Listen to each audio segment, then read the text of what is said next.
Toma que toma, ¿cuál es? Tomo yo. Este me tocó yo que está frío. Y este es mío, Ese es Edgar. el plan. Edgar, mira, Edgar. Perfecto. Toma que toma. Que con ataque.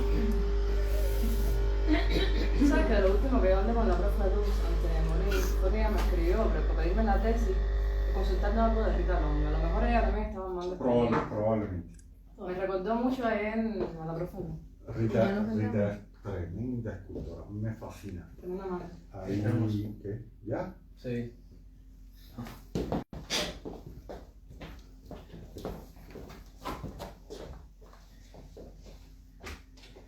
Hola, buen día, o buenas tardes, o buenas noches, según donde nos estén mirando.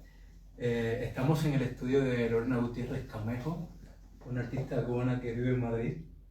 Esta serie de conversaciones salen a propósito de un proyecto de Miss Cooperativa de Críticos. En este momento aquí estamos dos de los cooperativistas, Nair López y yo. Sí. También sale con el apoyo de la Asociación Internacional de Críticos de Artes Independientes y del proyecto de creación indisciplinar Pabellón. Lorena, gracias por recibirnos en tu estudio. No, a ustedes, con tremendo placer. Quería, antes de comenzar, agradecer también a Claudio, que está detrás de cámaras aquí apoyándonos muchísimo. Y gracias por permitirnos No, al contrario. esta conversación en tu estudio. Qué bueno que hayan podido venir y así descentramos un poco las cosas que la gente puede estarse preguntando. Claro. Muy bien. Es interesantísimo porque justo antes de entrar aquí a este espacio telemático, estábamos conversando de una manera muy íntima, muy privada, y me llama mucho la atención cómo en las sociedades contemporáneas lo privado y lo público se desdibujan, ¿no? Se rompen las fronteras entre lo privado y lo público. Bueno, estábamos conversando lo mismo, cada vez es más como débil, ¿verdad? Ese límite. Ese límite. Me pregunto, y quizás como pie para comenzar esta conversación, ¿cómo, Lorena, has podido manejar lo público y lo privado? Para ti, ¿qué es lo público y qué es lo privado en relación a tu trabajo y en relación a lo que estás haciendo ahora mismo? Bueno, pues yo creo que ahí tendría que un poco remontarme a los inicios, porque yo estaba trabajando en un principio. Yo creo que el primer acercamiento que uno tiene, o sea, los primeros referentes a la hora de abordar temas que le han preocupado, yo creo que empiezan desde lo privado. Entonces, a mí me preocupaba mucho toda la relación de poder desde el principio y lo empecé a trabajar entonces desde la familia. Y yo hice una pieza de las así como más anecdóticas que yo tengo, porque además fue una experiencia súper bonita. Fue un performance donde yo construí un objeto que era como una especie de un andador con una jaula encima, y la pieza consistía en pasar 24 horas dentro de ese objeto que era un andador. Esa pieza se llamaba Andador. Y entonces era un poco para mostrar cómo en momentos determinados la familia influye tanto en la educación, en la protección de las personas, que luego como que te dan las herramientas para aprender a andar por la vida, pero luego te encierran de alguna manera para que no te salgas de esos parámetros. Entonces la pieza yo la estaba estudiando en San Alejandro, sería en 2003 o algo así. Y yo salí caminando desde mi casa. Hay un video, hay una pieza que de hecho, por cierto, la presenté para participar en el Salón de Arte Contemporáneo y no la cogieron. ¿De qué año es? La pieza es del 2003, pero es una pieza que solamente conocieron unos pocos, mis compañeros de San Alejandro de esa época. Y este año el salón creo que trataba sobre el hogar, y entonces a mí me interesaba como poder mostrar esto, sobre todo además a los que nunca la vieron, y un poco como volver a esos inicios de mi trabajo, donde se vuelven más intimistas las preocupaciones que yo tenía. Entonces yo creo que por eso te comentaba, sería bueno empezar a hablar desde ahí. Y yo te decía, lo público de alguna manera es lo que ahora mismo a mí es lo que más me interesa. Uno cambia según sus circunstancias, como diría Ortega Gasset, yo soy yo y mis circunstancias. Entonces, como mis circunstancias han cambiado, ha pasado mucho tiempo, un proceso de maduración ya bastante largo, han pasado más de 10 años de esa pieza, las preocupaciones han ido cambiando desde cosas más incluso insulares, desde cuando yo estaba en Cuba, hasta ahora más continentales de cuando emigré. Ya llevo casi 5 años viviendo fuera de Cuba, entonces creo que las preocupaciones ya se tornan un poco más públicas. Y te digo, la manera de relacionarme, la manera de informarme, la literatura de consumo, todo eso ya se aleja un poco entonces de lo privado, aunque siempre uno se nutre, ¿sabes? Lo mismo la literatura que uno consume en casa de manera privada, entonces de alguna manera eso también lo influye en lo que uno proyecta públicamente.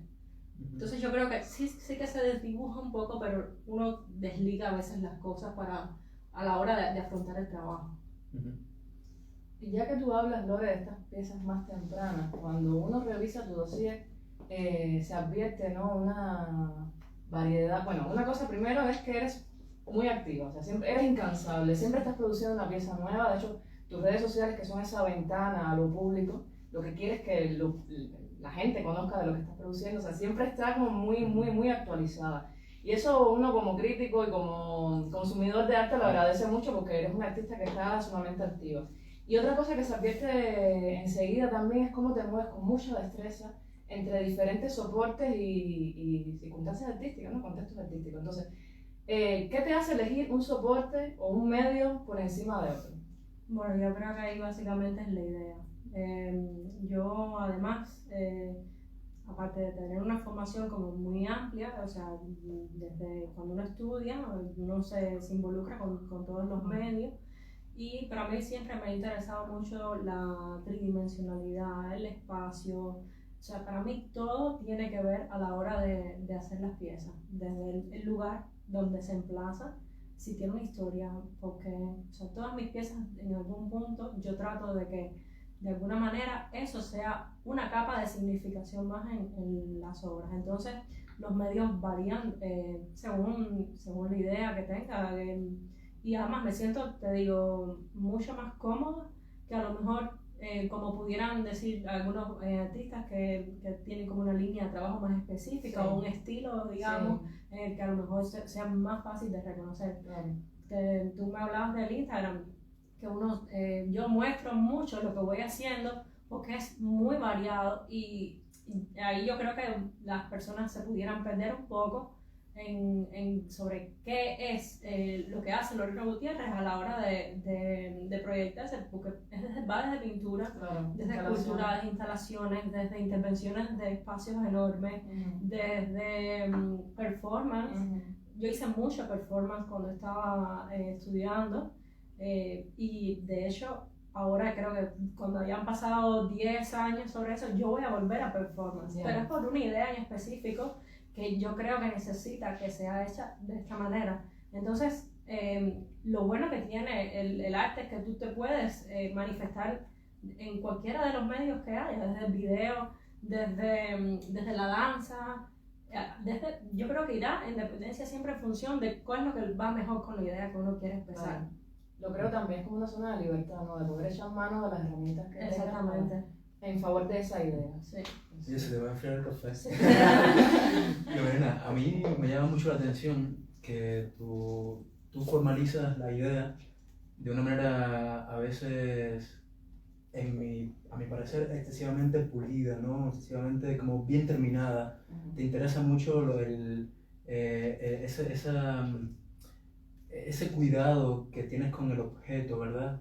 Cuando haces objetos, cuando haces arte más objetual, ¿no? Más que interesante, me obsesiona. Te obsesiona, ¿verdad? Se nota eso, una especie de casi esquizofrenia con respecto a lo pulido, ¿verdad? Sobre todo porque yo creo, o sea, tengo esa concepción de que las personas se van a acercar a ver un poco más allá de lo que está plasmado, de donde sea, o va a interesarse más en una estética que está muy pulida, que a lo mejor en algo que puede parecer, digamos, un poco más de ruido, un poco, a lo mejor, a mí me interesa que la factura sea siempre impecable.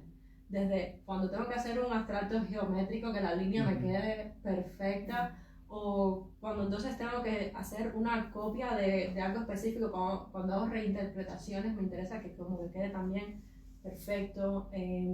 Si voy a utilizar un objeto en específico que requiere entonces, por ejemplo, como la pieza esta de Caput, que tenía que ser con hijabs. Yo busqué y compré un hijab específico que, o sea, que fuera ya hecho, que fuera un objeto al uso cotidiano de todas las personas de la religión musulmana que usan hijabs.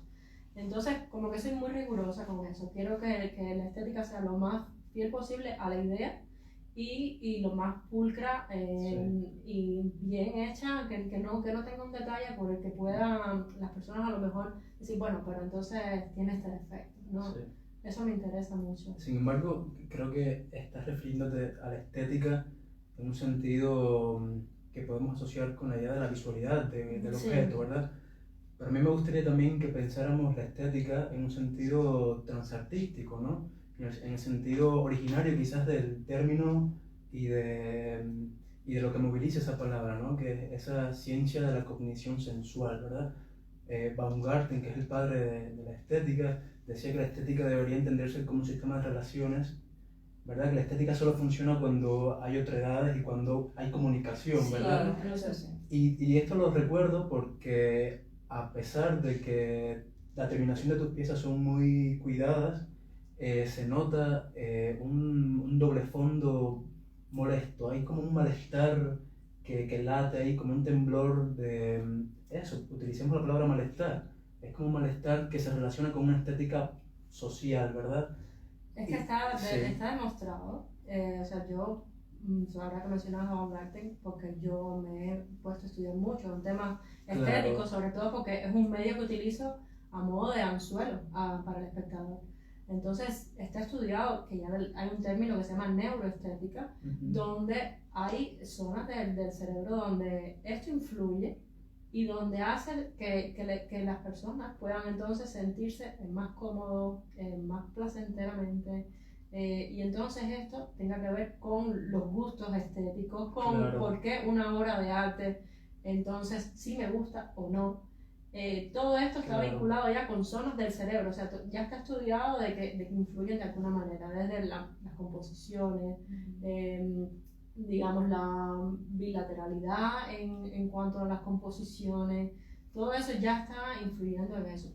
La estética, además, yo pudiera hablarte de que me interesa para que influya ya luego como en el objeto artístico y pudiéramos pasar a hablar ya entonces de términos de mercado, pero tampoco puedo aseverar que funcione en ese sentido, porque yo creo que a pesar de que mi obra tiene una estética muy pulida y muy trabajada, el trasfondo muchas veces entonces hace que las personas como que paren en seco, porque Claro. yo digo que no, a pesar del colorido y de lo festivo que muchas veces pueden parecer las piezas, ninguna tiene un trasfondo feliz.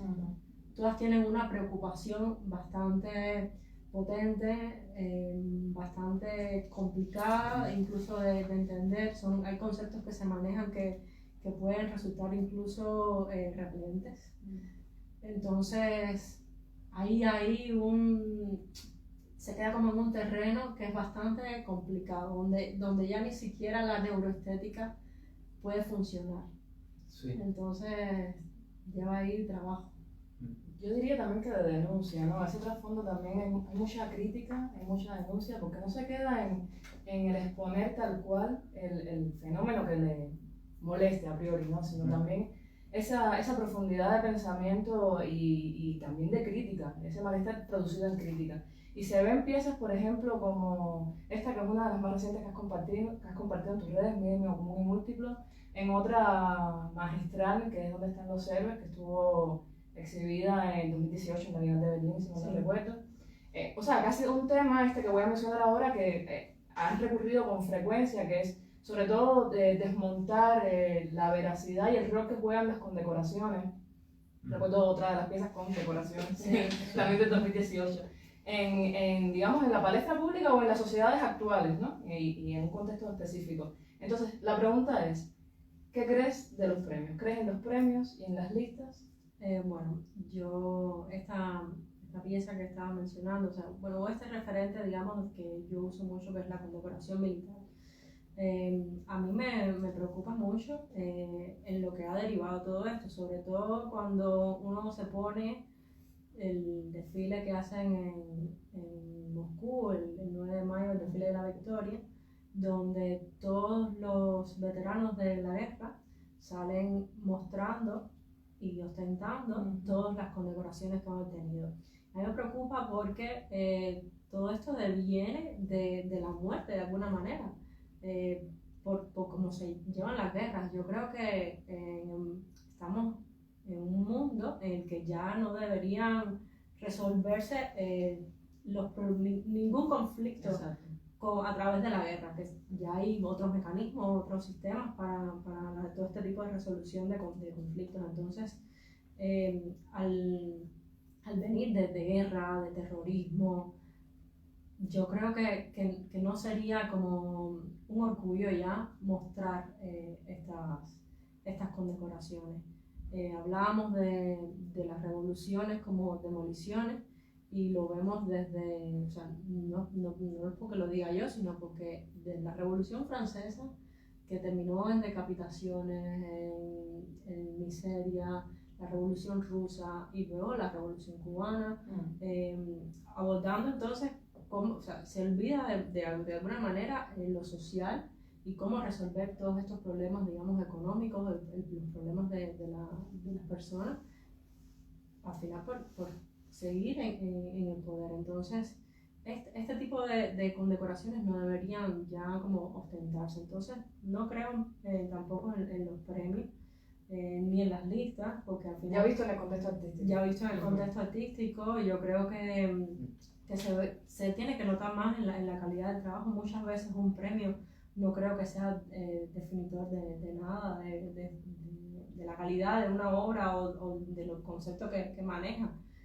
Muchas veces vemos obras premiadas que a lo mejor resultan como muy light, lo que quieren decir. Entonces, tampoco me gustaría que fuera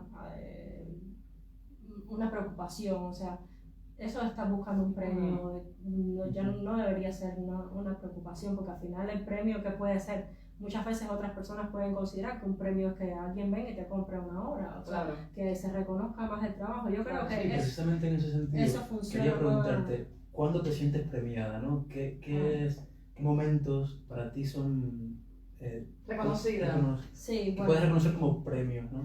Yo siento mucha satisfacción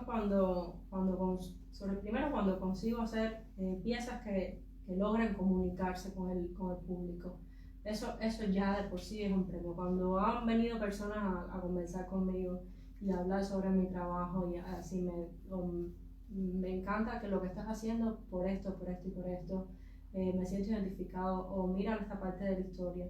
Y sobre todo porque yo estoy ahora mismo en un contexto que no es en el que a lo mejor me pudiera sentir más cómoda, como sería el contexto cubano, porque es donde he crecido, donde hay una idiosincrasia, digamos, parecida, y entonces poder hablar con personas de todas partes del mundo, que entonces se vean reflejados, que mis preocupaciones puedan también ser suyas, y que de alguna manera se diluya esa diferencia a lo mejor que puede existir en el lenguaje, en maneras de ver el mundo. Yo creo que eso ya de por sí es muy enriquecedor, y yo creo que esa es la manera en que uno se puede sentir, digamos, premiado, que el trabajo logre comunicarse, o sea, que pueda, que la idea realmente llegue, y que alguien venga y diga, qué bueno que esto que estás haciendo, porque me ha hecho ver ciertas y determinadas cosas que yo hasta ahora no me había dado cuenta.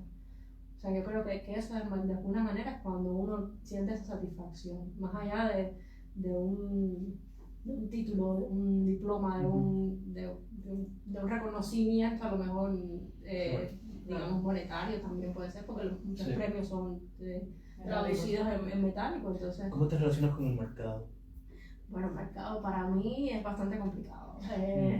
Yo ahora mismo trabajo con una galería en Estados Unidos que es Pan American Art Projects, que ellos son los que se están encargando de, así como digamos, de comercializar el trabajo ya más directamente. Pero también me ha pasado que de repente me ha llamado un amigo y me ha dicho, me encanta esta serie que estás haciendo y quiero comprarte una. O sea, eso me ha sucedido también. Pero en cuanto comercialización de eso de que, oye, ahí tienes una lista de espera de gente, coleccionistas esperando por comprar tu trabajo, eso a mí no me ha pasado. Yo creo que muchas veces tiene que ver con la información que quieren tener las personas, los ad advisors que pueden existir, que pueden ir guiando un poco más, es complicado, yo creo, en ese sentido, mi relación con Sí. el mercado. Quizás me equivoco, pero yo siento que eres también muy cuidadosa de dónde ubicas tus piezas, ¿no? Como en qué colecciones están o en qué museos están. ¿Es azaroso o también pretendes ubicar tus piezas en ciertos lugares? No, es completamente azaroso. Yo sí que me gustaría estar en ciertas y determinadas colecciones porque me gusta mucho la línea de obras que han coleccionado los artistas que tienen, pero yo todavía no, o sea, yo no soy capaz, pero no soy capaz porque no lo quiero hacer, no lo he intentado, de decir, aquí está mi trabajo, por favor revísalo. O sea, yo soy muy cautelosa con eso, yo casi que lo dejo al azar. De hecho, cuando la pieza esta que mencionaban ahí con decoración, que es una serie de 5 bordados, fue una cuestión, la compró el Thyssen, Francesca Thyssen, y fue un Open Studio que se hizo aquí en Madrid en el 2018, en el cual me invitaron a participar. Y Francesca estaba entre un grupo de coleccionistas, de críticos de arte, ¿cómo se dice? Trustees de museos y esas cosas. Y ella llegó y se puso a conversar conmigo y se interesó y lo compró. Y fue así, y era Carabanchel, justo era un estudio Carabanchel cuando todavía Carabanchel no era lo que ya es hoy La comunidad que Carabanchel. soy, claro. Sí. Exactamente. Tuvieron que pasar un montón de años desde que yo hice la pieza de ¿Dónde están los héroes? En el 2014 la empecé a hacer y empecé a terminar entre 2015 y 2016 hasta que la exhibí. Y fue a la Bienal de Berlín, estuvo exhibida de manera fragmentada, luego fue al Museo de la Democracia y después fue que el Museo de Bellas Artes de La Habana adquirió esa pieza. O sea que fíjate todo el recorrido que hizo esa obra, que además llegó un momento en que yo dije, ya no quiero mostrar esta pieza, porque ya la he mostrado un montón de veces. Y entonces fue que, o sea, pasó mucho tiempo para eso. Entonces, pues nada, cómo ha funcionado es un poco de azar, yo creo, básicamente. Yo he exhibido en el 2013 en el Museo de Bellas Artes con una colectiva que se llamaba Para Quebrar los Muros. Es el momento que pones las trampas, trampas. Sí. Sí. ¿Con quién dialogabas ahí en esa sala? Bueno, esa era la sala de los años 60 y entonces estaba entre Raúl Martínez y del otro lado estaba Antonia Iris. ¿Verdad? Sí, que fue una colectiva que invitaron a varios artistas. Eran varios artistas jóvenes interviniendo en museos. Y entonces esta pieza estaba estratégicamente ubicada en los años 60, la pieza se llama Soliloquio del Zorro y habla como todo lo difícil que puede ser transitar en ciertos y determinados escenarios. Y esta era los años 60 donde hubo tanta censura con los artistas que muchos dejaron de producir. Antonia estuvo un montón de años sin producir. Luego Raúl Martínez siguió produciendo, pero entonces incorporaba algunos símbolos dentro de las piezas que estaban un poco camuflados, pero para poder, parecía que eran como, digamos, una oda a la revolución, pero tenía un trasfondo diferente. Y entonces fue un momento bastante complicado para la intelectualidad cubana. Entonces creo que funcionó perfectamente, por eso es que es importante tanto el lugar de emplazamiento de las piezas, que siempre tenga algún trasfondo que le pueda aportar. Cuando hice también Condenado en la exposición colateral de la Bienal de La Habana, es la 11ª Bienal, fue en el año 2012. La pieza se llamaba Condenado, era un objeto que era una jaula de neón que pendía del centro de una de las bóvedas de la cabaña, que sabes que fueron prisiones. Entonces a mí me interesaba mucho toda esa connotación que tenía de estar mostrando el símbolo de la prisión dentro de otra prisión, pero luego era una prisión toda forrada con un papel vinilo holográfico, donde había mucho color, mucho resplandor, mucho brillo, y se creaba un espacio en el que tú podías llegar hasta sentirte cómodo y iluminado, entonces era, digamos, una especie de prisión consentida.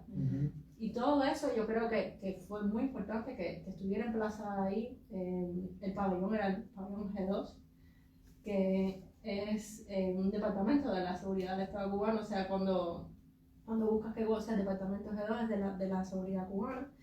Y entonces, misteriosamente, 10 días duró la pieza porque se quemó.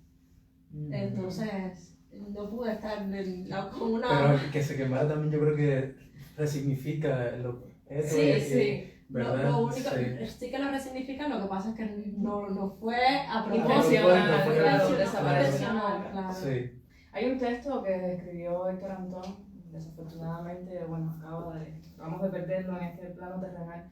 ¿Puedes mencionarlo por si, no sé, los que nos están oyendo quieren revisitar ese texto? Bueno, Héctor primero escribió sobre esta pieza, sobre Sí, Condenado, en un texto que hizo sobre la Bienal, que de hecho el título era algo así como Cogió candela de G2.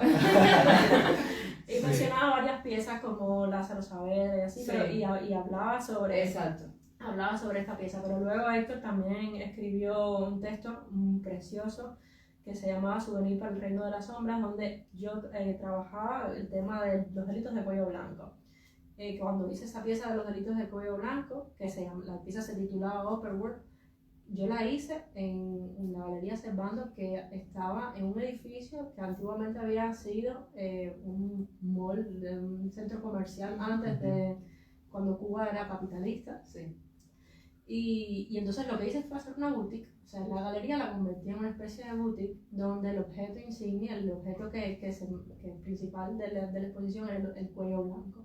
Yo se lo ofrecía a las personas, o sea, había una muchacha encargada de recibir a las personas, de probarse lo que talla eres, a ver cuál te queda mejor. Y todas las piezas que dialogaban en ese espacio eran imágenes como de publicidad, de la mejor de las revistas de moda, donde mostraban el cuello blanco, pero todos estos actuantes, todos estos modelos de las fotos, lo que estaban era cometiendo algún tipo de delito, Claro. pasándose objetos, buscando información, vendiendo información, y también había un video, pero además había maniquíes, luego la decoración que tenía en este espacio eran barras plateadas que un poco te remitían a una prisión también, pero habían visto más entonces desde el glamour, desde con el cuestionamiento de quién es el que usa el cuello blanco, donde ya estamos todos casi en un límite de estar delinquiendo, sobre todo cuando en un país donde muchas cosas se consiguen en el mercado negro. Entonces era crear todo este tipo de cuestionamientos, desde quienes cometen los delitos de cuello blanco, si son los de las más altas esferas económicas, los que tienen un estrato social superior, o ya las personas de a pie en su día a día, que tienen que a lo mejor buscar alimento para subsistir, ese tipo de cuestionamientos. Entonces Héctor escribió este texto también de Souvenir para el Reino de las Sombras, y ya posteriormente entonces escribió sobre la exposición Óxido para Nexus, donde hablaba entonces de dónde están los héroes. Sí, tú también hace un momento comentabas algo en relación con lo fashion, ¿verdad? Sí. Y en relación al trabajo de... Sí, o sea, básicamente es la esencia de lo que estabas hablando ahorita, de cómo ese acabado visual siempre es atractivo, llama, ¿no? Como atrae precisamente por esto, por lo festivo que tú mencionas, por el brillo, por todo este resplandor, pero ya cuando te acercas entiendes la verdad, la profundidad y este sentido, yo lo siento muy crítico, ¿no? Este sentido de denuncia, de crítica, de esta expresión reflexiva y de alguna manera también de cuestionadora del elemento específico que sea. Y en esta misma línea quería preguntarte sobre History of Humanity, que es una obra que habla o subraya el rol, digamos, casi que absoluto, principal que juega el hombre con toda la intención en la construcción de la historia con mayúscula, ¿no? Sí. Y entonces queríamos preguntarte, ¿dónde has sentido eso? ¿Dónde, Lorena, en qué contextos has sentido esta supremacía, por decirlo de alguna manera? Bueno, yo creo que les hablábamos también ahí fuera de Sí, cámara sobre este tema, en el que yo en un momento determinado decidí que no quería usar ni mi imagen para trabajar porque era algo que se estaba haciendo mucho, o sea, las mujeres artistas estaban usando mucho su imagen para hablar de ciertos temas, entonces yo de alguna manera busqué la manera de que no me encasillaran, o sea, que el género no fuera importante a la hora de hacer una obra, que cuando alguien la viera no estuviera permeada de esa pregunta de, ay, ¿está hecho por un hombre o por una mujer? Yo creo que por eso mismo, porque como siempre la historia ha sido escrita por el hombre, entonces yo creo que estaba buscando un poco que se diluyera esa barrera.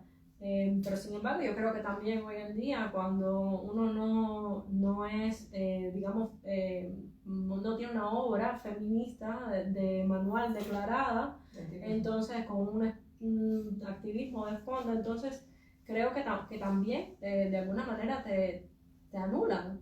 Entonces creo que esos extremos siempre pueden ser bastante complicados. Estoy por supuesto totalmente en contra de que sucedan este tipo de cosas, sobre todo porque yo soy una ferviente defensora de la libertad de expresión, entonces todo este tipo de comulgación en ciertos y determinados lobbies yo creo que funcionan como formas de coacción a la hora de reguladores de discursos, entonces creo que no debería ser así.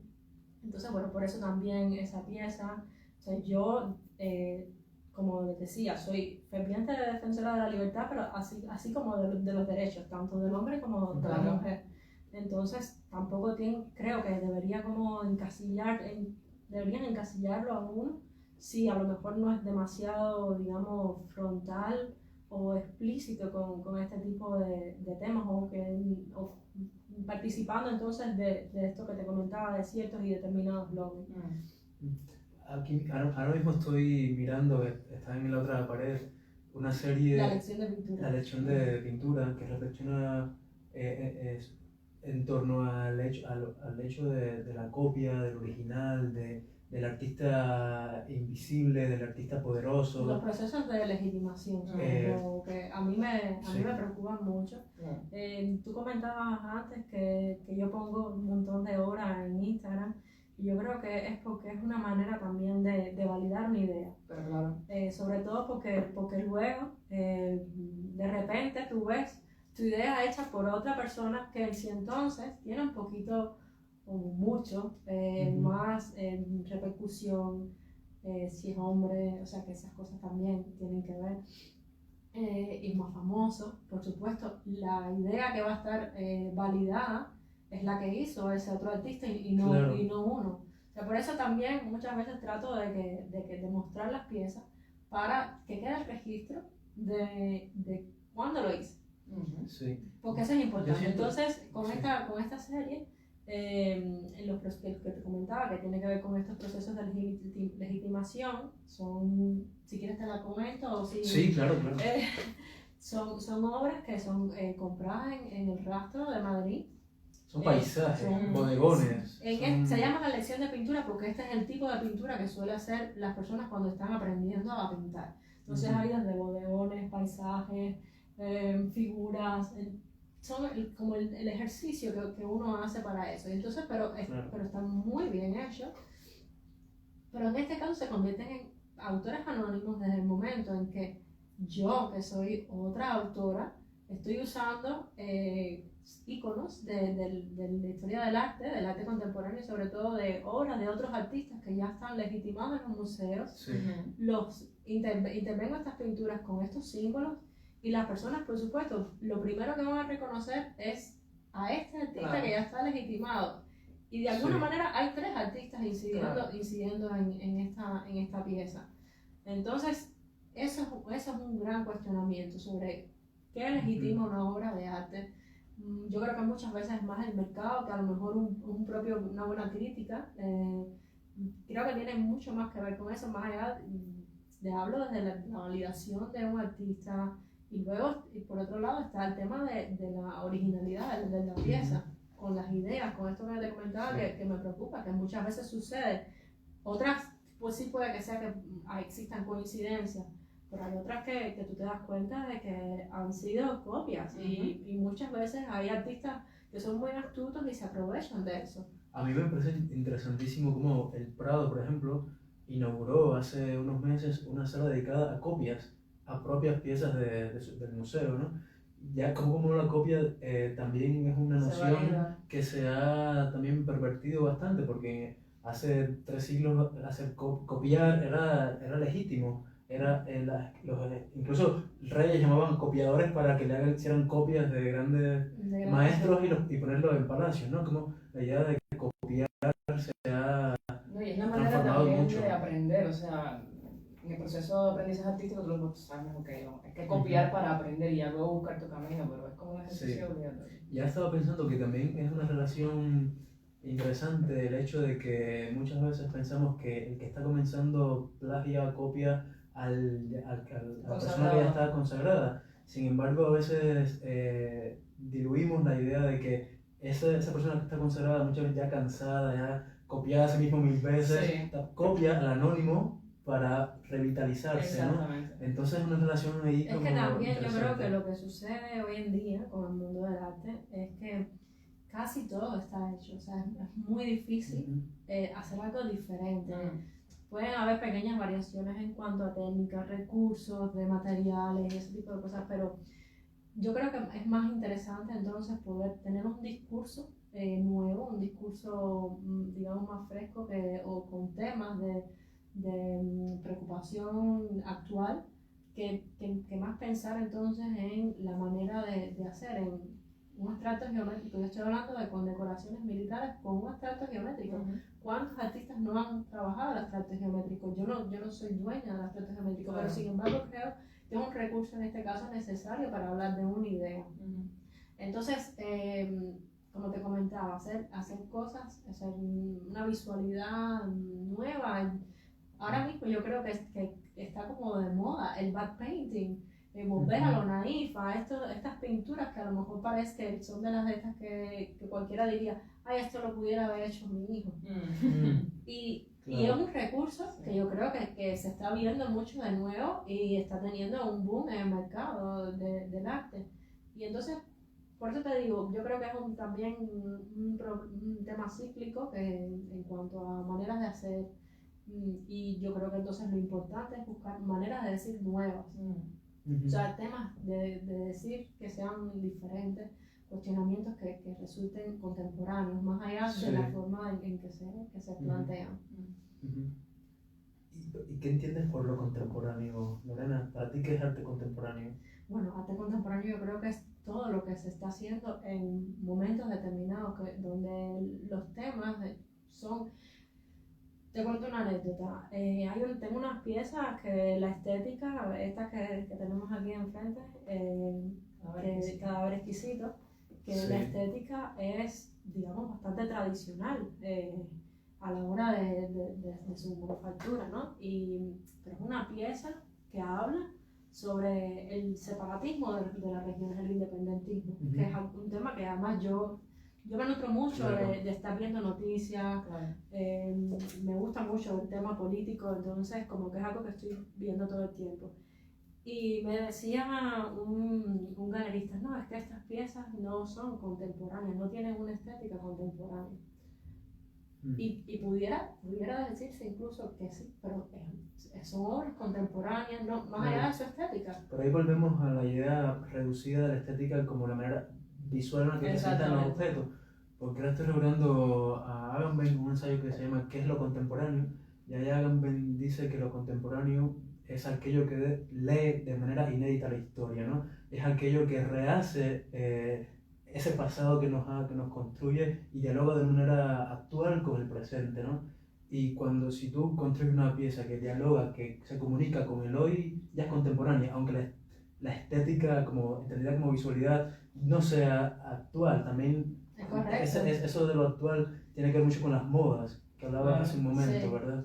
Y eso es un concepto además que compartimos completamente, porque claro, ya te digo, no, que no. puede ser muy actual, muy contemporáneo visualmente, y yo siento que muchas piezas que se presentan como arte contemporáneo no son para nada contemporáneas, porque son súper etéreas y no dialogan con el presente. Entonces yo siento que para que sea contemporáneo tiene que por lo menos comunicar algo con el presente, ¿no? Por sentir un afecto con un entorno determinado. Y ahorita hablabas de la importancia de poner una obra en un contexto específico.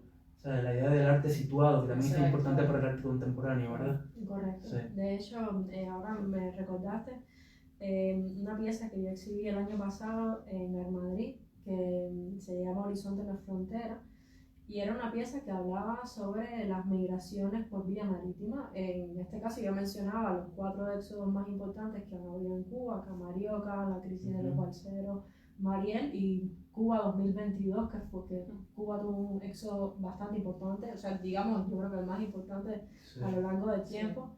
Y yo aproveché, o sea, yo estaba exhibiendo en una feria donde el carácter principal es el comercializar una obra. Sí.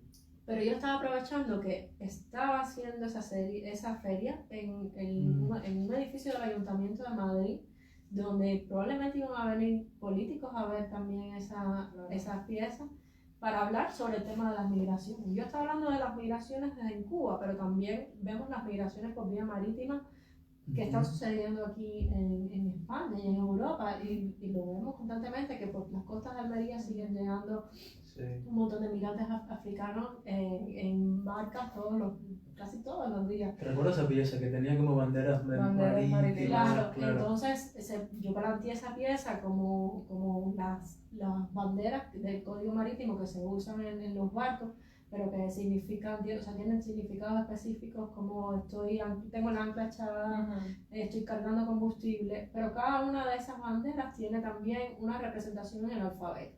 Entonces lo que yo hice fue construir los nombres de cada uno de esos éxodos con este código marítimo. Entonces, me río porque me parece tan potente. Sí, es muy potente. Sí.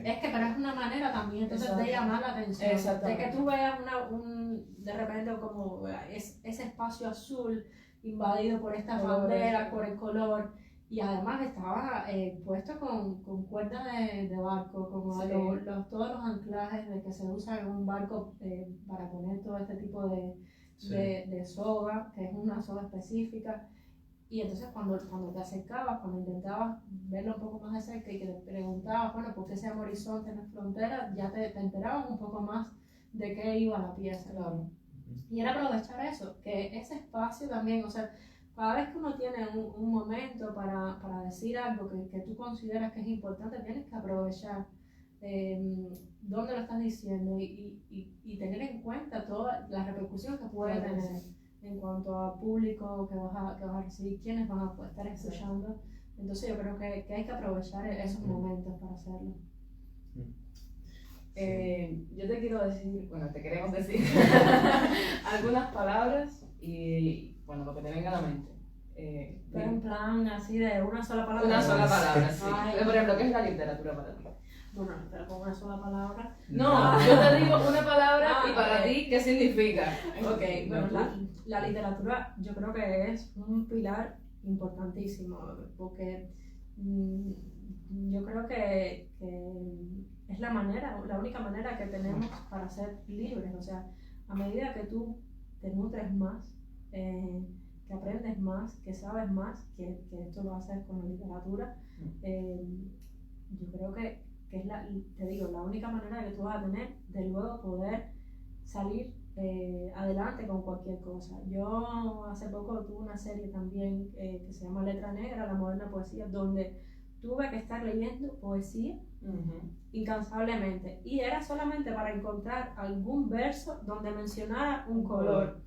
Entonces fue un consumo de poesía de esto insaciable y de estudios sobre la poesía, y es a partir de la literatura. Yo creo que la literatura enriquece muchísimo a las personas, es casi que primordial poder tener el acceso a la literatura ya sea desde novela narrativa hasta literatura sobre historia Teórica, todo. teórica, es súper importante porque es la única manera que uno tiene de estarse nutriendo y de entonces de poder seguir cuestionándose un montón de cosas y no dar por sentado eso que te plantea entonces, digamos, el mundo exterior. Y se siente en tus pies, o sea, desde el título hasta las metáforas que utilizas en tus piezas, se siente ese trasfondo de lectura, de profundidad, ¿verdad? Sí. Se siente muchísimo, incluso los títulos, o sea, los títulos son una, digamos, una explosión de sentidos en muchos aspectos, en muchos matices, porque son títulos muchas veces difíciles, enrevesados, rebuscados, con toda la intención. Me pasa también en los statements que a veces, Claro. digamos yo, que se les va como el vuelo poético, Está bien. pero creo que eso enriquece mucho Claro, muchísimo.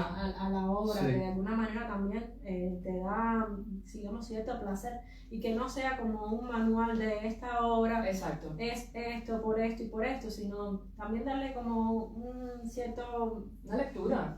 pero más un vuelo poético que de alguna manera también invite y seduzca Exactamente.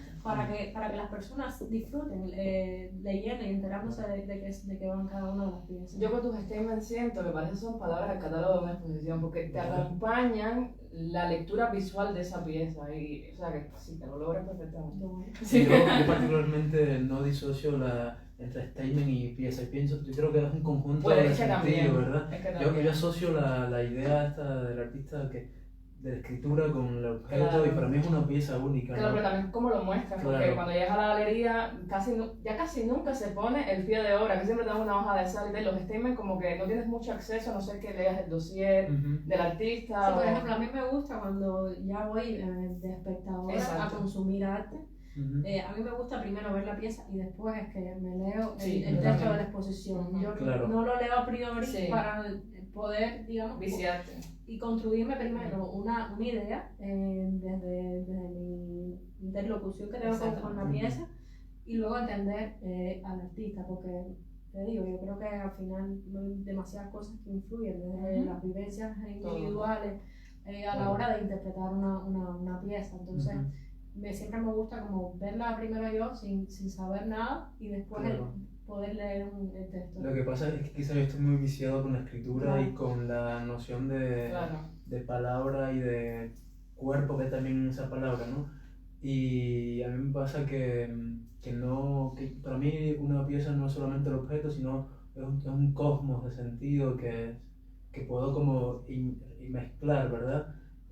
No sé, para mí esta conversación que estoy teniendo contigo forma parte de la pieza que tenemos detrás. O sea, para mí el objeto es insuficiente. Sí, Y para mí es importante el objeto, el lugar donde se coloca ese objeto, la conversación que puedo tener con la persona que crea ese objeto. claro. Es todo como un conjunto Mira, de cosas. hay- Incluso, disculpa que te Sí. interrumpa, incluso el ejercicio crítico que pueda asociarse a esa pieza también me forma parte de esa pieza, como co-creación del sentido poético del objeto, ¿no? Como, yo lo valoro como un No, tu conjunto visión está bien. de No, pero pues, sentidos. ¿sabes qué Sí. pasa? Que también, o sea, ya visto desde el punto de vista de los coleccionistas, cuando he hablado con ellos, Ujú.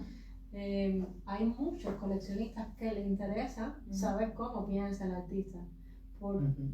Más allá de la obra, si cuando conocen al artista, o sea, buscan el conocer al artista para saber cómo piensan, qué manera tienen de enfrentar el mundo, y yo creo que entonces ya ese sería como el colofón para poder entonces cerrar ese ciclo que es el comprar una obra de Claro. arte, luego colgarla en su casa. Necesitan conocer al Sí. artista para cerrar ese ciclo, porque consideran además que es muy importante. Ujú. Sí. Y muchas veces cuando se desencantan del artista, entonces ya también de la obra. ¿Verdad? Sí. Eso Sí. o sea, lo he visto un montón de veces porque me lo han contado estos coleccionistas cuando hablas con ellos, que les pasa muchas veces. Ujú.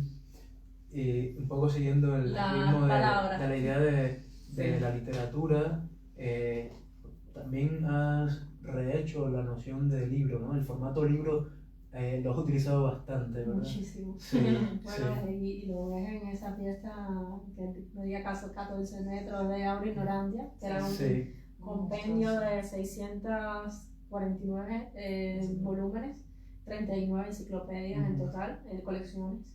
Y a mí me interesa mucho el libro como objeto. De hecho, cuando con esta pieza, Aura Ignorante, que se exhibió dentro del contexto de la Iberoamericana, De Toro. en el 2022, Sí. sí, lo único que ya ha ido transmutando ese... De ciudad. Claro, vocación. porque la última vez fue la En Iberoamericana y Alcalá. En Alcalá. Alcalá de En La Henares. primera edición fue en Toro. En Fue en Toro, Toro, sí. sí. Y esta, bueno, fue la segunda edición que la hicieron en Toro también. No, en Alcalá.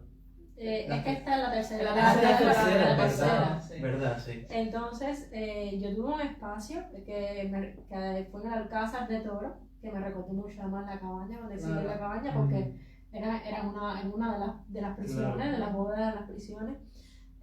Yo esa exposición, bueno, yo le llamo exposición porque yo tenía 4 piezas enormes y el Sí. espacio era completamente para Para mí. ti, sí. Y todas estaban vinculadas al libro. Y bueno, yo trabajo mucho con el libro. Ahora estoy haciendo una pieza que tiene que ver con Orwell, de hecho con el libro 1984 específicamente. No voy a adelantar más nada. Sí. Ya lo Tenemos verán. primicia. ¿no? Ya nosotros tenemos primicia, Sí. estén atentos a las redes. Sí. Pero esto que comentábamos de que quien controla el pasado controla el futuro. Exacto. Y la importancia entonces que tiene el libro. Estaba en esa exposición Pigmento y Mayete, que también hablaba del mercado del arte y era una enciclopedia de grandes pintores, de grandes genios de la pintura. Y entonces Tiziano, Velázquez, bueno, había de todos estos grandes artistas, donde la hechura, donde el rigor técnico se veía ahí, y luego estaban todos intervenidos con puntos de colores de Damien Hirst. Y entonces era un poco como cuestionar esto, dónde ha quedado ese rigor técnico, donde muchas veces hoy un plátano con una fresita encima ya es arte. Entonces es cuestionando un poco también Claro, porque- quién valida eso, claro. que al final es el mercado. Porque cada vez importa más el gesto, ¿verdad? Y, no sé, ¿verdad? Ya el objeto, claro, es importante, pero ¿qué gesto construye ese objeto? ¿No? Ni siquiera tiene que ver objeto. Por eso te digo que es la idea. Es la Exacto. idea, Yo creo que claro. la idea es en este caso lo Sí. más importante. Entonces también estaba la enciclopedia del mundo totalitario, que era una enciclopedia intervenida llena de soldados de plomo custodiando esa información que estaba ahí. Bueno, Aura Ignorantia. Luego me pasó también en ese espacio que cuando llegué había una puerta al final de la bóveda y era una pared que quedaba completamente invalidada. Yo decía, oye, me molesta muchísimo esa puerta ahí. Y la solución que encontré fue entonces crear un site específico. Dibujé una puerta, o sea, hice una réplica de esa puerta. Buscamos por la ciudad de Toro una llave antigua, la encajamos en la pared con la ayuda de los comisarios y de los demás, el equipo que teníamos allí de trabajo. Y la pieza se llamaba If, a que tú escapes. Y entonces era haciendo referencia a esta prisión de la cual escapó el mundo antes. Y bueno, de Sama con A que tú escapes, pero era un poco para hablar de esa ilusión que puede existir a la hora de la libertad, de ese sentimiento de escape que puede existir de manera incorpórea desde un lugar, de la visión de un preso cuando está encerrado en 4 paredes y de ese alcance que puede tener la mente humana para eludir todo ese espacio físico que hay a su alrededor y entonces transportarse de una manera incorpórea. Entonces, bueno, esa es una de las anécdotas en torno a los libros. Y en torno a los libros. Al final, yo creo que no se me hubiera ocurrido si no hubiese leído El Conde de Montecristo. Claro. Entonces, yo creo que tiene que ver con eso. ¿Qué es la libertad? La libertad, yo creo que está en uno mismo. Al final, el no ponerte límites, el luchar por lo que uno cree. Como te comentaba, yo soy una defensora de la libertad en todos los ámbitos. Hay libertades que no pueden, digamos, saltar el límite de lo indebido, o sea, de las leyes establecidas, porque si no sería cometer un delito. Claro. O sea, hay libertades que no, uno no se puede permitir. Permitir, claro. Pero las cuestiones dentro de principios éticos y de valores de los cuales no se pueden traicionar, yo creo que hay que defenderlos. Y sobre todo yo creo que la libertad está en las personas. Y política, Lorena. ¿Cómo entiendes la política? ¿Para ti qué es lo político? ¿Y cómo se imbrica con tu creación? Bueno, yo creo que también lo político está en todo. Yo creo que es además algo que nos afecta diariamente. Por eso es que yo me empeño mucho en consumir noticias, sobre todo. Yo veo mucho discurso, muchos debates políticos, porque me interesa estar todo el tiempo también comparando desde la visión del otro. O sea, y me interesa tener también el contraste. Luego la política está en todas partes de los medios de prensa, que uno a veces dice no están permeados, pero sí, de alguna manera. Y yo creo que todo somos seres políticos al final, aunque las personas digan que no les interesa siempre. Además, muchas veces tú ves que, por ejemplo, una obra de arte que muchas veces no están implicadas en la política, pero luego cuando tienes la conversación con el artista, sí que se atreven entonces a manifestarse en posiciones determinadas y declararse si son de izquierda o de derecha, por ejemplo. Entonces yo creo que es muy importante que seamos conscientes de eso, de que todos somos seres políticos. Y bueno, mi trabajo se ve, yo creo que constantemente, desde de los temas que uno habla, desde recursos estéticos que son reconocibles, que se ven vinculados directamente a la política. En ese sentido, yo creo que se nota mucho. Sí. ¿Tienes otra palabra? No, ya. No, pero tengo otras preguntas. Hace muy pocas semanas salió una entrevista en Artishock que te hizo el crítico curador Andrés Isaac, y yo advierto mucha fuerza en tus respuestas. Bueno, te conozco como persona, pero en la entrevista como que lo dejas sentir, esa fuerza que hay detrás de tus posiciones, de tus manifestaciones, ¿no? A partir de tu arte. Y hay una frase que se queda grabada en sangre. Entonces, queremos saber qué no es negociable para Lorena Gutiérrez. Bueno, lo que hablábamos antes, hay principios éticos que no son negociables. Yo creo que eso también muchas veces tiene que ver en cómo yo me he desarrollado y cómo me he manejado desde el mercado del arte, el coleccionismo, las galerías.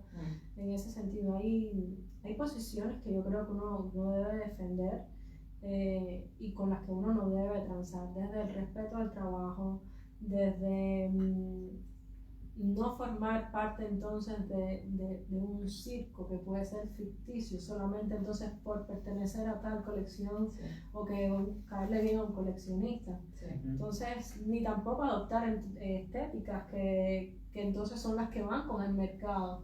O sea, a mí eso no me interesa. Si tengo que seguir esperando un largo tiempo a que sigan entendiendo mejor mi trabajo, a que les guste más de alguna manera, entonces bueno, habré ganado un paso más, pero yo te digo, no voy a hacer flores ni voy a salir desnuda haciendo un performance ni nada de eso solamente por entrar dentro de ese circuito, porque uno no tiene que ver con las ideas que defiendo. A lo mejor hay un performance específico que sí requiera en ese sentido, pero sí, la desnudez, pero no una desnudez gratuita, claro. Porque entonces claro, lo que va con el gusto estético es el desnudo, o como te decía, una flor, un mar, cosa. No voy a hacer eso. Entonces yo creo que son posiciones que uno tiene que defender y a ultranza, exactamente, que no voy a negociar. Y me consta que lo has hecho. Bueno, de eso se trata también. Así es. Lorena, hay una imagen que tengo en la cabeza, y es que en algún momento me comentaste que desde niña consumías como mucho material didáctico de historia del arte, ¿no? De CD, incluso creo que los tienes todavía. Claro, esa eso, colección, ¿cómo se llama esa colección? Bueno, no recuerdo bien, pero era de una editorial que se llamaba RBA o algo así. Sí. Que de hecho hacían aquí en ¿Y que España, salía semanal. ¿Quién te las regaló? Mi mamá y mi papá, que eran tripulantes de Cubana de Aviación, cada vez que venían a Madrid me lo compraban en el estanco. Sabes que muchas veces además se quedan, no venían todas las semanas, pero venían periódicamente.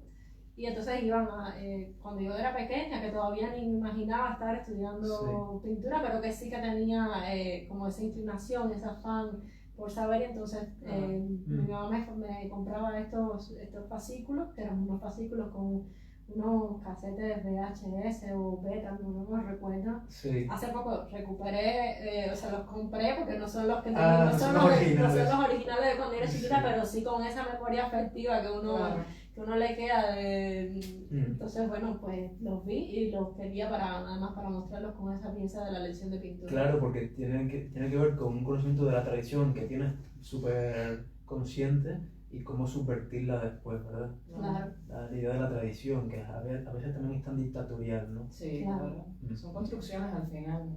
La tradición también ha sido concesiones, digo yo, o sea, un poco filosofando, concesiones que se transmutan de un tiempo a otro. No sé si quiera... Sí, yo quiero tener una última pregunta, lo digo, si no se me ocurre otra más. ¿El arte se entiende o se siente? Yo creo que las dos en ese sentido. Ya ahorita comentábamos como cuando uno va de espectador a ver, a consumir arte. Yo estaba pensando, pues si ustedes me preguntaban qué referentes tiene. Y entonces yo misma, o sea, por ejemplo, yo adoro la obra de Ansel Kiefer y no tiene estéticamente nada que ver conmigo ni con mi trabajo, pero son de esas piezas que logran conmocionarte de una manera increíble. O la Nasri, que ahora tiene una exposición fantástica en la Tate Modern, y tampoco tiene que ver estéticamente con mi trabajo, pero son de esas obras que tú sabes que te conmueven. Yo creo que eso es súper importante para las personas, pero también para un artista. Sí, yo quería, quizás voy a cerrando también, sí, claro, ya. Preguntarte, Lorena, ¿cuál es tu sentimiento actual en torno a sentirte un cuerpo migrante? Y quizás eso lo pudiéramos relacionar con cuán incómoda o no te has sentido cuando has presentado este tipo de piezas en La Habana, ¿no? ¿Qué sentimiento sientes cuando se piensa en ti como una artista cubana? Cuando te piensas a ti mismo como artista cubana, si tienes algún tipo de resquemor con ser artista cubana, ¿para ti qué significa ser eso? ¿Cuánta violencia puedes o no sentir cuando se construye un arquetipo en torno al artista cubano y cuántos puntos de fuga tú misma has tenido que construirte para escapar también de eso? Bueno, yo también tuve una experiencia una vez aquí en Madrid, que yo quedé finalista para unos premios que daba la Fundación Banco Santander. Y yo mostré, o sea, los 6 finalistas que había tenían que mostrar su dossier y hablar sobre su trabajo. ¿Eso son los premios Botín? No, es otro. Están los premios Botín, pero esto es unas becas de producción que daba la Fundación Banco Santander a menores de 35 años. Y bueno, quedé finalista y recuerdo que tuve un encuentro con directores de museo, con críticos y recuerdo uno muy específico que me dijo, ¿no crees que tu trabajo está muy contextualizado con Cuba? Y entonces eso fue creo un momento ahí de ruptura que yo tuve, que yo dije, bueno, yo tengo que también tener un enfoque, digamos, más global, pero también te digo, hay artistas que ya consagrados que han conseguido estar donde están también gracias a su discurso por ser artista cubano y hablar del contexto cubano. Creo que lo mencionaba antes con esto de que siempre te digo de Ortega y yo soy yo y mis circunstancias. Yo creo que eso también ha cambiado mi manera de proyectarme, mi manera de ver, de hacer. Y cuando te referías a este término del cuerpo migrante, yo creo que no, me he enfocado en que no existan las etiquetas. Entonces, aunque yo sigo trabajando con una simbología que puede remitir mucho a Cuba, no solo entonces habla de Cuba, habla también de como decía, de la revolución rusa, de los totalitarismos que no son solo vistos en Cuba. Entonces, al enfocarme en prescindir de etiquetas, yo creo que ha sido como un paso importante para no sentirme entonces, digamos, ni menospreciada ni desvinculada por ser una artista cubana, en ese sentido. Lorena, gracias por No, recibirnos. ustedes, yo creo que ha sido un placer. buenísimo grandísimo. tener ¿Te tomaste el café al final? completo. Y bueno, repetiremos de manera íntima Bueno, la pero conversación. igual saben que está el espacio abierto para cada vez que quieran tener algún encuentro, ya no conmigo, con otros artistas, con otros críticos, Perfecto. pueden estar invitadísimos a hacerlo aquí. con Muchas ustedes. gracias, Gracias. Lore. Gracias. No, ustedes. Gracias. Y gracias a las personas que nos han visto por compartir este momento íntimo, público. Sí. Sí, ¿no? Este momento que para mí ha sido como muy Y especial, revelador, claro. ¿verdad? Sí. Gracias, a Lorena, todos, gracias a ustedes. todas las personas que están por aquí. Bueno.